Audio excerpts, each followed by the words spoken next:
So this is a very long-awaited Dungeondraft tutorial. A lot of people have requested in the comments, since I do a lot with Dungeondraft. I run some streams where we talk about Dungeondraft a lot, and people have wanted just a basic tutorial. So that's what we're gonna do. This is designed for complete beginners. I'm going to kind of show you how to do pretty much everything basic.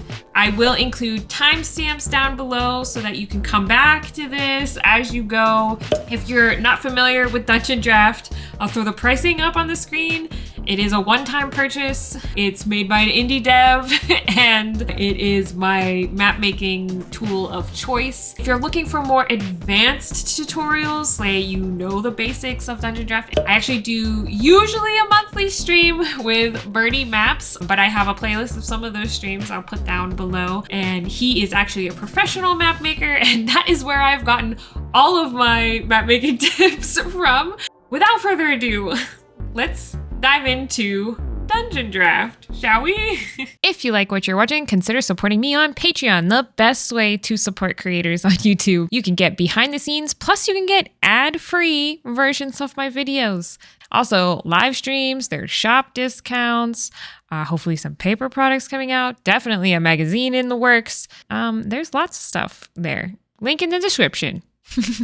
So once you have it installed, this is what it looks like when you open it up. My version number is the most up to date. It'll tell you if it's up to date in the top right corner as well. That is important because there was recently an update that included a bunch of shortcut keys, and I will try to go over some of them. I don't remember all of them. But before you start making a map, let's talk about some of just basic settings that I use that help me. So if you go under menu, you're gonna go to preferences here in the top left. And so here are a few things. So under just general, I turn on, I don't know if this is on by default, automatic backups, because I forget to save all the time. And then also I turn on this snap at every half grid unit. You don't have to do this. This is a personal preference, but to me, it does make it so if I do want to snap to that half mark, everything lines up pretty and it's nice. Under interface, I don't think I changed much here except for this.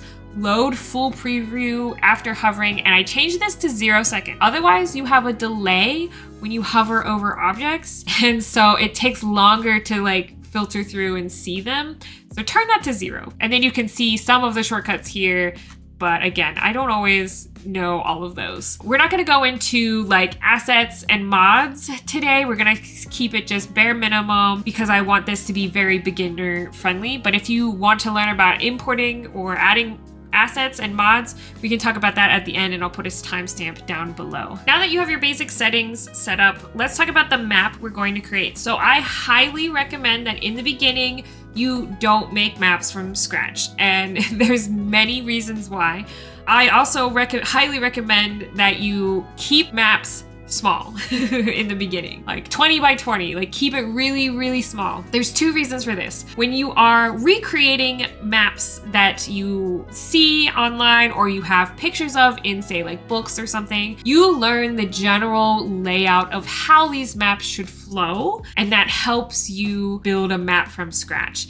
Even when I make a map that is like an idea in my head, I always end up sketching it out first, just because I need to see that flow of how the rooms connect and how a building formed organically and things like that. So that's like a major reason. And the reason to stay small is in the beginning, it can get super frustrating to make huge maps look really good. If you're starting really big with really large dungeon floors, it'll get really discouraging really fast when it doesn't look as good as you were hoping. So start small. You can always really work hard on those like tinier maps and add a lot of assets. For today's tutorial, I'm actually going to show you how to trace a map. Essentially, I have this book. This is just a D&D Beyond or a D&D book, Candlekeep Mysteries. And inside there's an adventure called The Scrivener's Tale.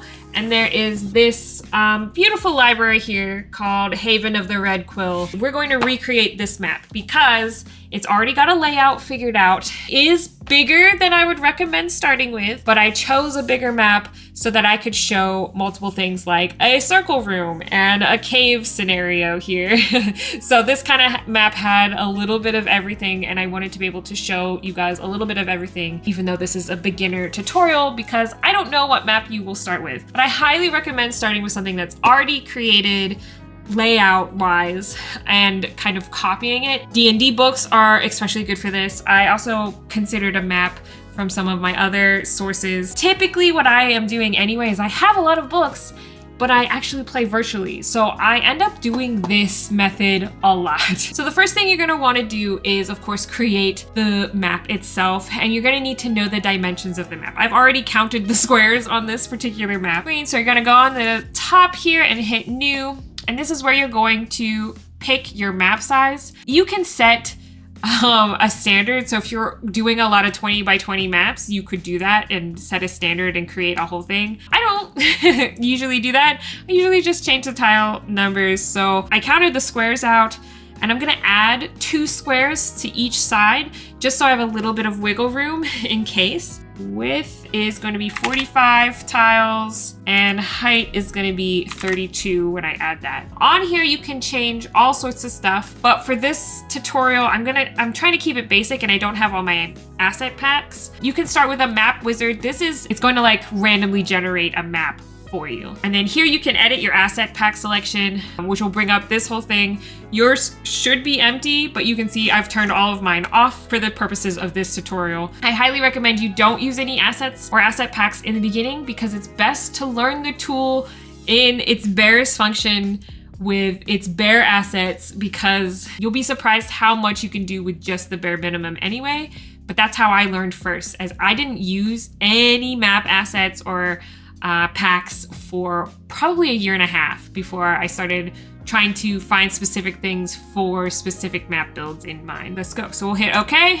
It'll go ahead and pull it up. If you'll have this kind of ugly dirt color usually. Just a heads up, at the bottom down here in your bottom left corner, it will always put tooltips down here. So if you can't remember something, you should look down there, as it will probably help you. So space will move, and moving your mouse will move the map around, pan it around, and then control plus the scroll wheel will zoom in and out. I often find I have to look down there even just for that in the beginning, because it's different from the way like Foundry works, and I'm often hopping between the two. I'm not going to explain like every single menu option or things like that. I'm just trying to get you going, okay? So once we've created the map, we need to import the picture, right? So we're doing this map from this book that I have. I have taken a picture of this map and I'm going to use it on here with the traceability, which I think is a super useful tool in here. You're gonna go to this settings button here, and you're gonna go to trace image. Once you're here, you're gonna click on this file folder here to find the image. It's already here for me, so I'm gonna go ahead and it'll put it in here. It'll probably put it really small. That's okay. We're going to increase it so you can. What I'm doing right now is I just have my mouse over the scale bar here, and I'm using you can use the scroll wheel for this. You can just type numbers in. I think I'm gonna hop to 5 because it looks pretty small. That's too big, but you can click and drag as well. One way I do this too is I do know that the doorways are 2 squares. So I'm trying to line it up, and I think I just got it perfectly with that. So I line up the grid with the grid of the on Dungeondraft itself. It's not perfect, but it's pretty good. You gotta remember, you took a picture of this. So did you lay it completely flat, that kind of thing? Who knows? The other thing you can change on here is your opacity. By default is 0.5, which is usually pretty good. Make it less so if you are really trying to line up that grid, or you can make it completely disappear if you feel like you don't need it. We're gonna keep it at that 0.5 for right now. Time to build the walls. Now, typically when I build walls, I start with the more complicated things, and then go from there. So your wall tool is going to be here under this first map looking icon on the top left. I guess it's design. I never use the building tool, and here's why. When you use the building tool, you still have to go in, and I'll show you. You still have to go in and add walls. So if I did this really fast, you see how it gets rid of the walls here, which is great. But if you go in and you have to go in and add these two little tiny walls anyway. When it comes to like adding windows and things, I find that it messes up things a lot. So I never use the building tool. Right now I'm hitting Control Z to erase. You can hit Control Y to redo, or at the top you can hit the arrows up here which say undo. And also if you hover over it, it'll give you the tooltip. What I do is I always use the wall tool. I'm going to start with the circles because that's the hardest part in most maps, and getting it correct is really hard. So luckily we have a traced image here, so it will help us line this up. Typically what I do, make the circle in quarters. First, what you want to do is pick your wall type. So I think for this one, we're gonna go with wood. It's supposed to be a library. You can change the color down here at the bottom. So you can get nitpicky with the colors. I'm gonna leave it as the brown because I think that's the standard brown and it'll match the other wood in some of the other assets. If you wanted the walls to be darker or lighter, you could really get down in here. So you have your RBG, and then A is for alpha. So that's how opaque something is. We're gonna find kind of the center of our circle, and again, it's not a perfect circle right now. And we're gonna find edge of the circle, and we're gonna click. Now again, all these tooltips are down at the bottom. So once you start clicking, you don't have to touch anything. You have this yellow wall or yellow line denoting that you're making or building a wall. If you want the wall to curve, you're gonna hold the Shift key. I usually try to pick the center of the top edge here first. What I also like to do is count squares, right? Because sometimes I don't take the picture perfectly centered.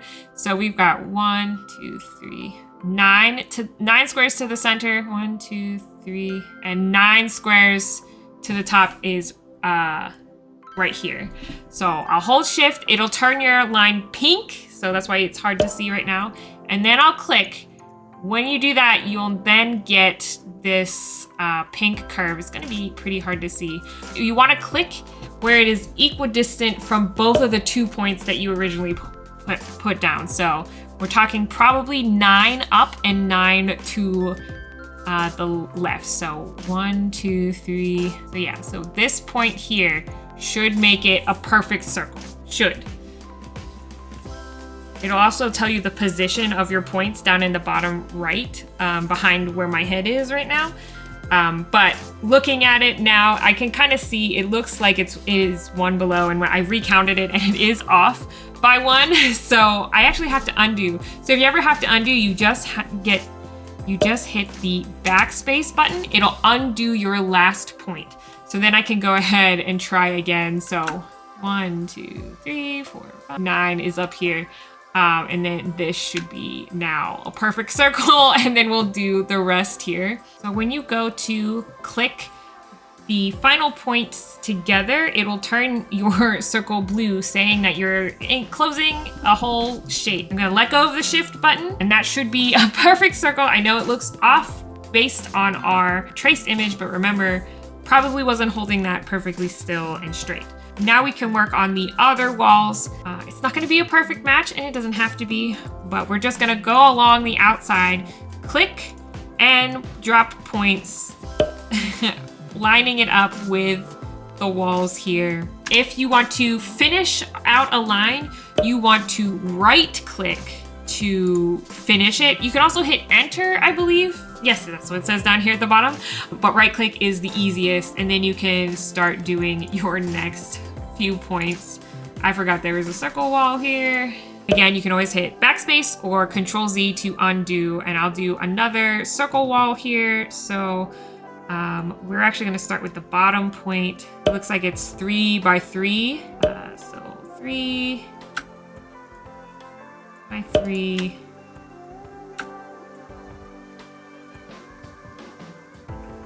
So here you can see we need to get rid of this. This is an entryway of some sort, right? Also, I should note, you can hold down the mouse wheel to also move around. You don't have to hold the space. See, we're supposed to have a doorway here. So what we're gonna do is we're actually gonna add this open threshold onto this. Alternatively, you could have stopped the line and just lined it up, but I wanted that perfect circle, so this is how kind of get around that. Now we'll finish out all the other walls until we get to the cave, and I'll be right back. Okay, so we have another door here, so we're gonna go ahead and add that. This is how you add doors. You can also add windows here under the portal tool, all under that first map icon, the design. I'm just gonna add a basic door. I don't really know what it's supposed to look like, but that'll be good enough. And now we'll work on the cave. So cave tool is right here underneath the portal tool. It is a little finicky and it takes a bit to get to work. You can change your brush size here. You can also use the scroll wheel to change the size. Again, you can change the wall color and ground color. We're just gonna go ahead and leave it as is. You want the brush mode to originally be in dig cave. We're gonna go ahead and just kind of follow it roughly. It doesn't have to be perfect, it's a cave. We want to blast open this area with the door. Otherwise, this door, if you import it into a VTT, it's not gonna work. So we're gonna go ahead and blast this open. We might have to do that again. Actually, that was too much blasting. We're gonna blast a little bit like here, just so that the door actually works.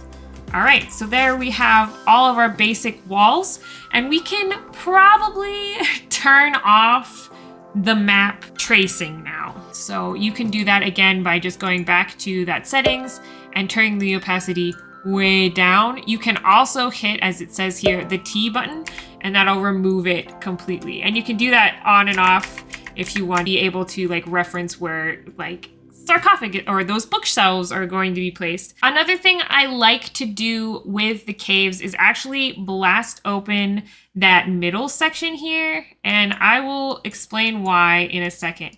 But we're gonna go ahead and just kind of erase that center bit a little bit so that you just have mostly the walls. This is kind of an advanced skill, but it does really help. This part is fine the way it is. Now we're gonna try to do some terrain. We don't have a lot of terrain on this map since most of it is a building, but we do have a little bit of terrain in this cave area. So I wanted to show a little bit of that off. And we also have water there. So we're gonna do kind of both of these in one little go. So for your terrain brush, you typically have these ones enabled over here. So terrain is under this little plant looking thing, and it's the first one. So your terrain is everything from grass, rocks, sand, that kind of thing. And so for a cave, we kind of want it to be rocky. So your default options are not a lot, and I forgot that that's the case, but you can do quite a lot with just the basic ones as well. So as you can see, since I have blasted open, as it were, that center area there, it actually adds the texture of this in for us. I am gonna add the dirt back in here. Smooth blending, on or off, it really just depends on what look you're going for. And typically I use all 8 slots, but if you don't have to, then don't, because it can like slow your computer down if you don't have a great, but we're gonna add a little bit of gravel, mostly around the edges here. Terrain brushes, again, it's the same click and drag, moving it around. You can change the intensity, so that's just how it'll look. I never really mess with that much. Next, let's work on the water. So for the water brush, you have 2 ways of actually drawing out the water. So you have the brushes here. So again, that like circular brush, you can use the mouse wheel to change the size of it. You can also use shapes. So this will allow you to actually come in here and draw like our super square bit of water. For this particular map, again, let's toggle it for a little bit. You can see all of this is water, and it's actually a waterfall that goes into like a hole in the wall up here. You can change the watercolor. I typically like to stay with the presets because they are complementary. We're gonna go with a blue color since this is supposed to be like a spring. So we're just gonna kind of wing it here, toggle this on, but it really doesn't matter that much. That's it. So you see how I went off the map here just a little bit. That doesn't really matter in the scheme of things, but if you wanted to erase something, you can hold the Alt button and draw, and it'll start to erase. That also works with the cave situation as well, so the cave walls. So you can also disable the border, which would take away those lines. I don't mind it in this case. The blend distance here is the blending between the shallow and the deep color. So if you want it to blend a lot, I don't think it'll change much here because this is too small to see anything.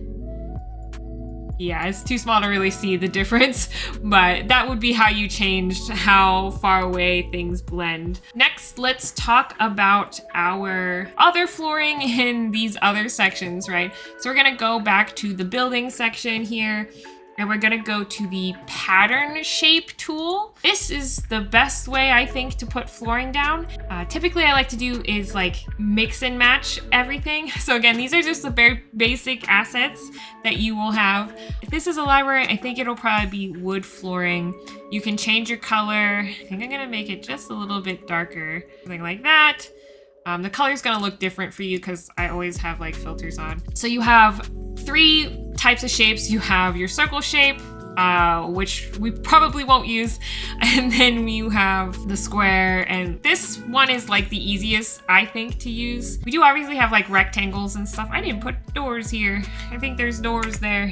Yep. Typically, I like to use this little heart one, which is like, you could build your own polygon, just because it's a lot easier to use. The shift button to create curves too, which is also why I like it. So we can actually just curve it up in here and fill this whole room.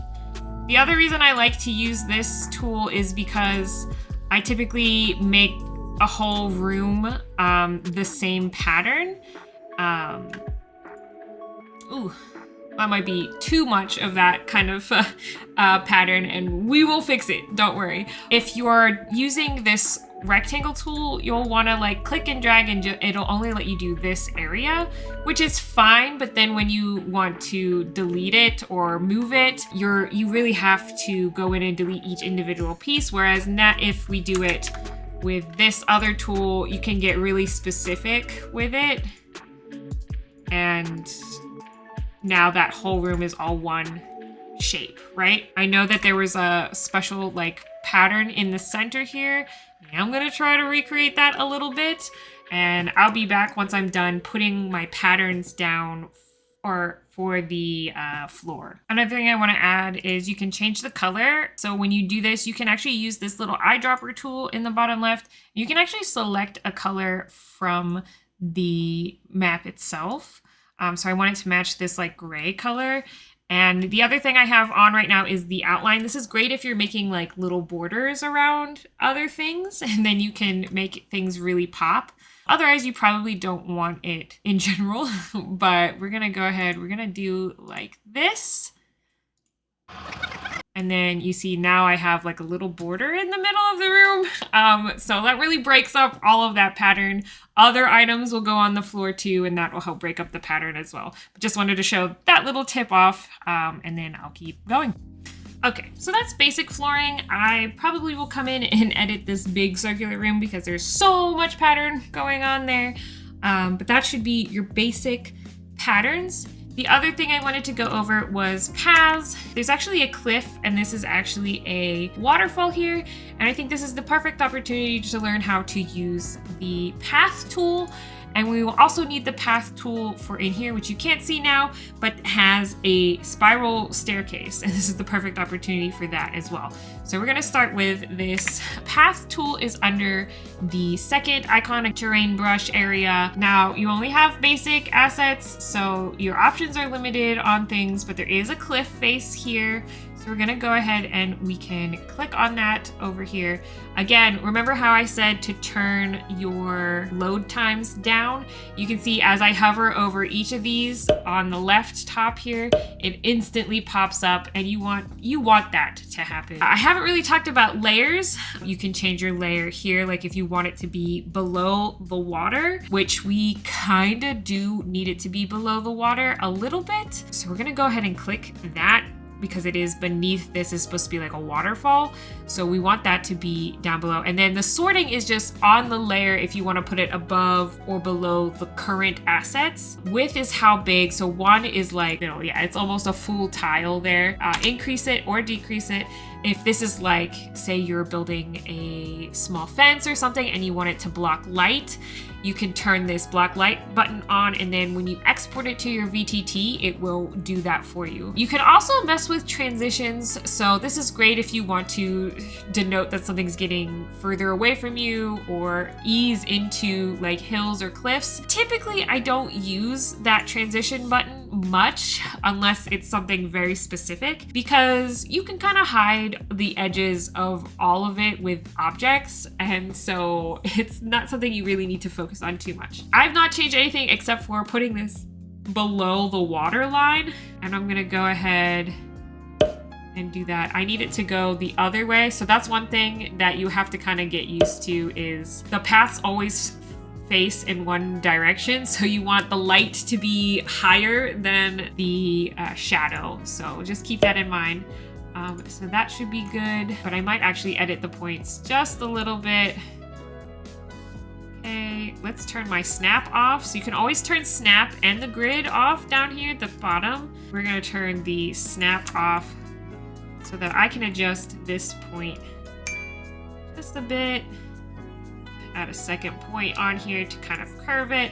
Then I think it's a little bit too straight, so I am going to add some points and just curve this a little bit to make it feel a little bit more natural, even though it's a fake map. That is pretty much everything in this second menu option, except for material brush. These are very specific, but they work exactly like your water brush does. But you can go through and you can see, like, it's partially because they always have this weird border on them. So you, like, for roads, it's not a bad thing to use that one, but it always has a border, so you have to keep that in mind. One more thing I wanted to mention with the pattern brush. This is all underground, so I don't like that you can see all of this dirt or any terrain outside of the building. So one way I do this is typically to fill it with black. When you're using basic Dungeondraft assets, there's no asset that is just strictly one color. So typically what I do is I pick one of them, like this one, and I just change the color to literally 0000, like black. And I go ahead and I'll go around the outside and it will cover all of that up, and I'm gonna do that really fast just so you can see what that looks like. I think it really elevates your map and kind of makes it feel more professional. Now, say if it was in a city, I would probably decorate all of the outside as a city street and things like that. But since this one is underground and in a cave system, you don't need any visuals past the walls. This next bit is the most time-consuming bit. This is probably where you'll spend most of your time, and it is objects. So you want to come to the objects tool. That's this little book here. You'll see you have two options. You have the object tool and you have the scatter tool. Both tools will place objects on the map. However, the object tool is great for individual items, and the scatter tool is good for if you need a whole bunch of little rocks, that kind of thing. So we'll start actually with the object tool because we know that we have specific placement in that in this circular room. We'll go into the object tool. All your objects will be on the far right side. You can search up there for things, usually by keyword, and then once you start using assets, anything that's already been placed or used during this session will go into this used section. Tags over here is just another way to sort things. When you click on this, it will actually pull up the tag section on the left, make this clickable, and you can actually click, okay, well, I am looking for tables and crafts, and it'll highlight all of those particular things. The highlighted words now are the tags these particular items have. Alternatively, you can just do none of those and be like, I need a desk, and you can click this desk tag, and anything with the desk tag will pop up over here. And you can see here too as well on the top right, you can see there's a little color picker icon, and anything that's on this image in red will be color choosable. So if you click on this, you can go to custom color here, and you can pick one of their pre-selected ones. You can hit this plus button and add more preset colors. But when you select it, you can see all these items now have a blue edge to them. And when you put them down, you can see them. For this, I like to try to use layers, but I am so bad at using layers. And so I highly recommend you try to come up with a system for your layers, like all tables, chairs, whatever on layer 1, all things on top of desks and tables on layer 2, that kind of thing. Come up with a system and stick with it. I don't really have any recommendations for this. I just suck at it, and a lot of times everything ends up on layer 1 for me, or layer 4. So there's that. And we're gonna start with this room. So again, we can control to zoom in and move the mouse wheel. The one thing is, if you were using, because I like to use the mouse wheel to look and pan the screen. If you do that, it will pan through all the items on the right there. So just be careful when you do that. I highly recommend that you just keep it under all and just scroll through items. One, that'll help you get used to where they are located on the list. So like items typically are together, and that's helpful, but you'll slowly learn exactly how far to scroll to get to certain items, etc. Especially when you start adding packs and things. So I usually only use the search option when I really can't find something. But yeah, so we're gonna start with this library section. So we're gonna put in some books. So you can use the mouse wheel to rotate it, and you can see the rotation angle on the left there changing with this bar. You can also turn it like this, but then it's hard to see. And if you hit Alt and use the mouse wheel, you can scale it, make it bigger or smaller. I typically keep most things at 1, because as you make it bigger, you can see you start to make those border lines thicker, and it just looks pretty bad. So I typically keep it at like 1 or like 0.75 or up 1.5, but I'm gonna go ahead and put some bookshelves in here. It's kind of a lot, so I do have snapping on and the grid turned off. So again, you can do that at the bottom here. And I'm gonna have to turn snap off a little bit just to place these back to back here. But yeah, so I'm gonna go ahead and place some items in here, try to make it look somewhat like the picture that we have. One thing I highly recommend you do when you are placing objects is when you see something that kind of looks cute or like looks like it goes really well together, that you don't want to have to recreate like a million times, that you make a prefab. And when you build this prefab library, everything in Mapmaking world becomes so much easier, because you can just place these prefabs and go. So right now I just made this little table right here with these books and this candle. I'm gonna go ahead and make a prefab, and I'm gonna show you how to do that. So you want to go to this on the menu, you wanna go to the little arrow. You're gonna wanna select all of these items. So you can click and then hold shift to select them all, and you'll see these little squares come up.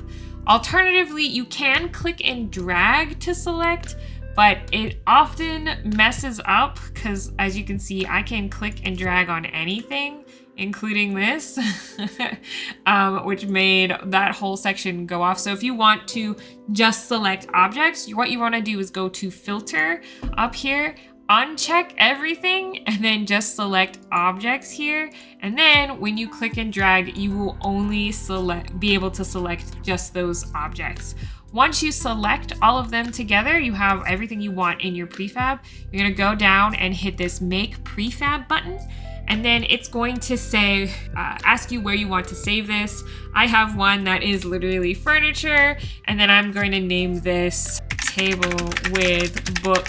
You should come up with a naming convention that helps you remember things, but also organizes them. So now that I have that prefab down, I can actually go to the prefab button, this one with the box here, and go to my furniture section, and I'm gonna go to Table with Book right here. And now I'm able to drop down another one of these. So I'm going to put it over kind of here. We are gonna probably adjust it slightly. We're gonna put it here, and then we're gonna put one here as well. Now, the thing is, obviously, it is going to put it exactly in the same manner that you had it. So what you're gonna wanna do is actually break up the prefab so that you can move these objects slightly so it doesn't look like everything is exactly the same in this particular instance. So when you click on a prefab, it is like all grouped together. So you can move it around, replace it. You can adjust the size, make it bigger, smaller, whatever. But since I want to kind of move just the chair, I'm going to go ahead and hit this separate button up here, which will break them apart. Then you can click off of it and you'll be able to adjust, like say just a chair. I'm gonna actually delete one of these chairs. So I'm gonna just delete this one, move this here a little bit, and there we go. See, now I can like turn it to, rotate it, just trying to make it look a little bit different, but just trying to mix it up a little bit. But you didn't have to find all of those items. So I have a whole bunch of different prefabs in here. It's not the most organized, but like I have desks in here with papers, so I'll probably put one of those down here.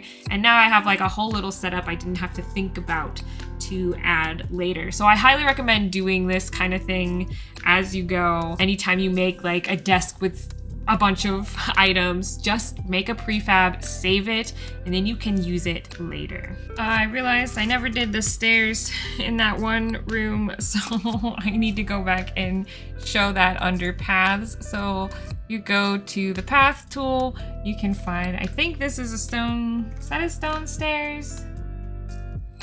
So right here we find some stone stairs, and because this is a like half circle thing, we're gonna go ahead and we don't want it below water, we want it on this layer.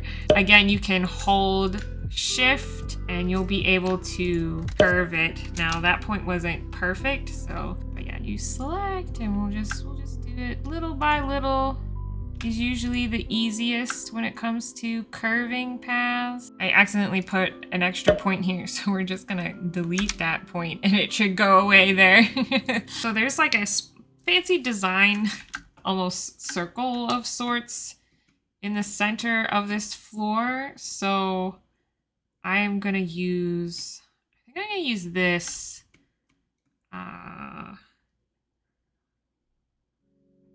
Maybe this one. Yeah, and we're actually going to just mimic the floor color, if it lets me. Sometimes, there you go. I'm just gonna make it slightly darker here, like that. There we go. And then we don't want the shadow on this. We're gonna make this one bigger. Another tidbit is like, you see how this is like not rotating quite to line up? If you hold the Z button, it like slowly rotates it so you can get it more flush with the wall. Okay, so let's show off the scatter tool. So up here in the top left, you're gonna go from object to scatter tool. This is where you're gonna be able to set your perimeters for what your items look like on the map. So you can change the scale and rotation. So if you want it to always be, I pretty much always keep the scale about 1. Again, because I don't like having those thick black lines, but your rotation, you might only want it to turn like 90 degrees or something. You can also select your colors here. So you can select a whole bunch of colors at once if you want like random piles of books. So let's do that first. So if I go book, oh, these already have colors, so I actually don't have to pick colors. But here you can select all these books on the left. So you do that by, if you just click once, it'll just click and have that one item, and it'll just rotate it or do whatever you need it to right there with the one item. If you shift click, you'll be able to select more than one. Put a whole bunch of different books here as if things have fallen off the shelves. It's been left in disarray a bit. We want this to be underneath the shelves and stuff. Never be afraid to layer items on top of each other. It really adds a lot to the whole aesthetic. Oh, we could do the beds. So this room has multiple, it's like a bunk room. So we're gonna go ahead and type bed in here. And you can see all of these can be different colors. So I'm gonna select my color. So I probably don't want brown. Well, maybe we can do some like kind of a similar color palette, but all a little bit different. And then the beds themselves, we probably want to be single beds. If you hold shift, you can select a whole row. If you hold control, that's where you can select 1 or 2 different ones. You can always hit the mouse scroll wheel to go to the next item color without placing it. So we're gonna go ahead. I'm gonna turn snapping off so I can put it close to the wall here. And now you see we have a whole bunch of different beds. I think I want it to skew just a little bit more than this though, so that's the scatter tool in a nutshell for you. You can do this with also rocks. We can do in here. Oh, if you spell rocks right. Oh, actually we're looking for boulders because they're bigger. So shift click, I can select all of these and I can actually put these guys in here. Just a couple other tips. More is usually better for this kind of thing because you can always delete things. It will look really empty if you're not really filling the space, because remember, people and even animals, we grow to fill and encompass the space that we are given. Do that with your maps as well, and it'll make it feel more alive. So I'm gonna go ahead, finish out all my items, and then I will come back and we'll talk about lighting. Now this is important if you really for the ambiance, because it looks okay. Now, first, what I typically like to do is I like to darken everything. For the ambient light, I actually like turn it way down. I had to refresh because it wasn't changing my ambient light at all, but now you can see it looks really dark. Technically, it's in a cave, so this is probably the perfect amount of light. This could translate into one or two things. One, if you just import the map as like a PNG or a JPEG file, then it gives a little bit of color to certain areas. If you instead import it, you actually get a little light node in Foundry that you can then turn off and on. So it kind of depends on what you want. If you want things to be very visible, if it's like daytime and you just want certain things to stand out, adding those light nodes is great. But if you want it to be like super dark, like this map should probably be super dark, then you should import it as PNG file. That way it doesn't actually glow in Foundry VTT. But I typically turn it dark regardless of whether it's night or day. This also just helps me figure out where the light points are. Then we're gonna go ahead and go to the light sources. So you can see here, you can have shadows and you can turn them on and off.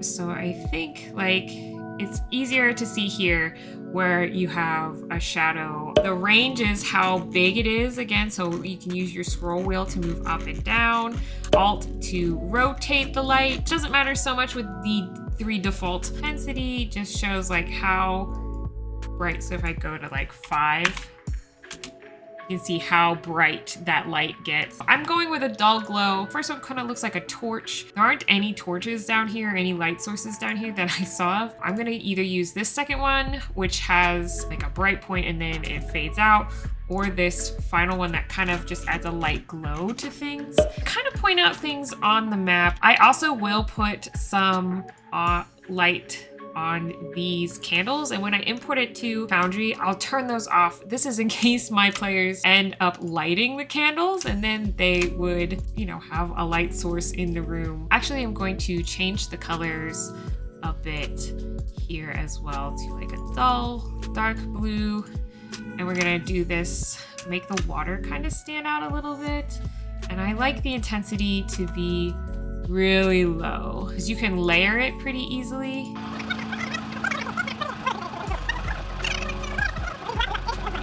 If you turn the shadows off, then you see it doesn't wrap around walls and things. If I turn it on, it starts wrapping around walls.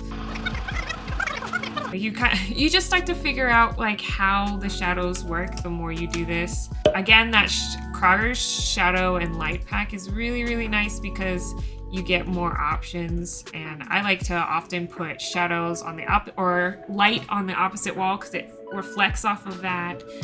Things like that you just slowly pick up over time. That should be pretty much good for that. So let's go ahead and export it, right? Make sure you're saving constantly. If you hit Control S, it will save throughout, which I was doing but never mentioned, I don't think.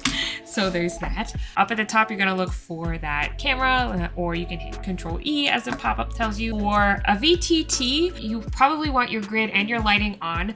Again, lighting will depend on whether or not you want those light nodes. And then of course, doing it this way, actually put the walls in for you. The rest of this is what your preferences are for your map for Foundry. I pretty much leave it as is. I'm gonna go ahead and export it as universal VTT so we can import it into Foundry. And then I'm also going to export it as a JPEG. Now you can also export it as a PNG, a JPEG, or a WebP. A WebP is probably the best format if you want a small version of the map, but you still want the higher quality. This is great if you're uploading it to Foundry or something like that. I'm gonna do just a JPEG in this case, just to show that you can change like the quality and everything like that. You can turn the lighting on and off. So I'm actually going to turn it off just to have that as an option.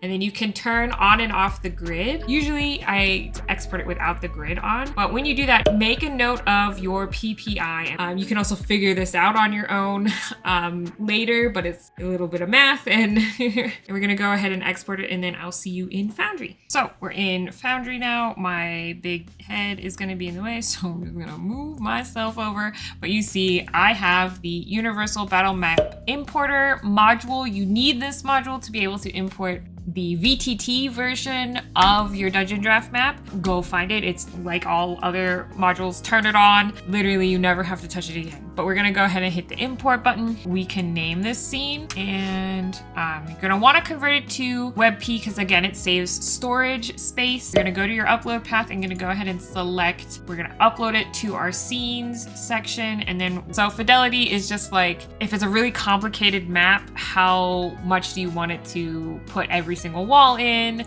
especially if it's like cave walls and things like that, it'll put more and more points, and the more points, the more it slows it down, that kind of thing. Object wall, so that's if you have like a fence or a boulder that's blocking line of sight, or a column that's blocking line of sight. That's technically an object, not a wall, but in Dungeondraft, you can have it block light, and if it's blocking light, it will also block sight on here if you have this checked. And then padding is just how much like pretty much white space you have beyond the map. Go ahead and choose my file. And then you really don't have to worry about any of the other things here, and you're just gonna go ahead and hit submit. Sometimes it takes a long time. Again, it depends on the size of your map. It'll eventually create a scene here on the right. So we're gonna go ahead and view the scene just so you guys can see now. Walls included, So you have your doors. Remember, this was a threshold, so what I would probably do is actually delete these doors. So I'd go into wall controls and just delete these, just so that there's nothing, nothing there blocking the light. But you could turn off the lights and stuff too in here if you would like. You've got your map, and this will have all of your, this will have your lighting. So it will actually, well, I guess this person doesn't have dark vision, but you can see there's actually walls here. I can't go through the walls, that kind of thing. So it already sets all of that up for you when you import it that way. If you want to do it the other way, so you can go ahead and go to scene, create scene, name it Haven. We're just going real fast here. And then you want to go to background image, and then go ahead and upload your image into this. I usually change this to black just because I like dark mode on everything. And then you'll go ahead and save your changes. Then if we go here, you'll see this is without the lighting. The grid is not going to match, so you see the grid isn't right. So you do have to go to grid, and then grid size here is where you're going to put that.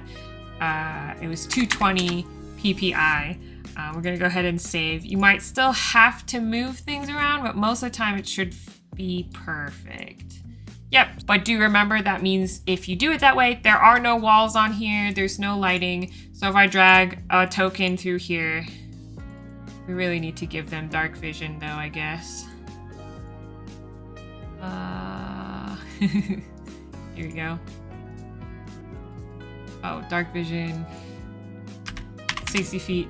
So you can see like they have vision, but there's no walls. They can walk through the walls, all of that. So just keep that in mind if that's the route you want to go. Last but not least, I just wanted to touch on assets. So if you do want to download asset packs, what you're going to have to do is put them all in the same place, file folder of some sort, and you're going to reference that folder and it will automatically load those files for you. So you can go to places like cartography assets. There's a lot of Patreon people out there who also make asset packs. You can build your own assets. You'll go to assets up here and you see mine is on my Google Drive in a TTRPG folder within a folder that says Dungeondraft assets.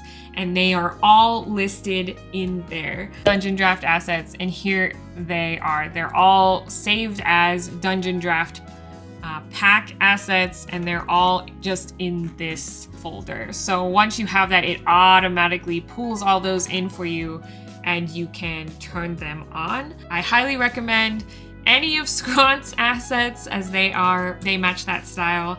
And I also highly recommend this one, this Krogger's Shadow and Light pack. But all of that said, I really recommend just sticking to basic assets, basic Dungeondraft for as long as you can bear it, and that will help you learn where the assets are, help you learn how to use the tool before you go about adding complicated mods and things of that nature. I know that this was not all-encompassing tutorial. There are so many other little nitpicky, tiny details that we could go over, but I hope that this gets you started with Dungeondraft and that it was super helpful for anybody who's been asking about a Dungeondraft tutorial. If you have questions, comments, concerns, drop them down below and either myself or other people in the community may be able to help you. And I will see you guys in the next one.